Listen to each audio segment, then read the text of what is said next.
सुनेत्रा पवार यांच्या लेटर बॉम्बने खळबळ, निवडणूक आयोगाकडे मोठी मागणी, पक्षाची मोठी माहिती समोर. माजी उपमुख्यमंत्री अजित पवार यांच्या निधनानंतर राज्याचे राजकारण बदलून गेले. खासदार असलेल्या सुनेत्रा पवार आता राज्याच्या उपमुख्यमंत्री झाल्या आहेत, तर अजित पवार यांचे सुपुत्र पार्थ पवार यांच्याकडे राज्यसभेची खासदारकी आली आहे. सोबतच सुनेत्रा पवार यांना राष्ट्रवादी पक्षाचे सर्व अधिकार देण्यात आलेले आहेत. त्या पक्षाच्या राष्ट्रीय अध्यक्ष आहेत.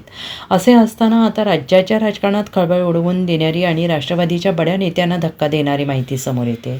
सुनेत्रा पवार यांनी निवडणूक आयोगाला एक पत्र लिहिले. या पत्रात राष्ट्रवादी पक्षासंदर्भात एक मोठी मागणी करण्यात आली आहे. या मागणीमुळे आता सगळ्यांच्याच भुवया उंचावलेल्या आहेत. सुनेत्रा पवार यांनी निवडणूक आयोगाला असं का सांगितलं असावं, असा प्रश्न राजकीय वर्तुळात उपस्थित केला जातो आहे. सुनेत्रा पवार यांनी निवडणूक आयोगाला लिहिलेल्या पत्राचे वेगवेगळे अर्थ लावले जात आहेत. त्यांनी लिहिलेल्या पत्रात निवडणूक आयोगाला एक महत्त्वाची माहिती दिली आहे.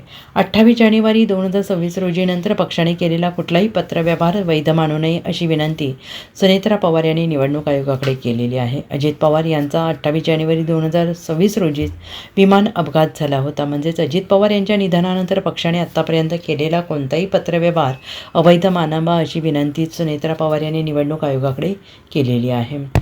Bureau report, SBN Marathi, Mumbai.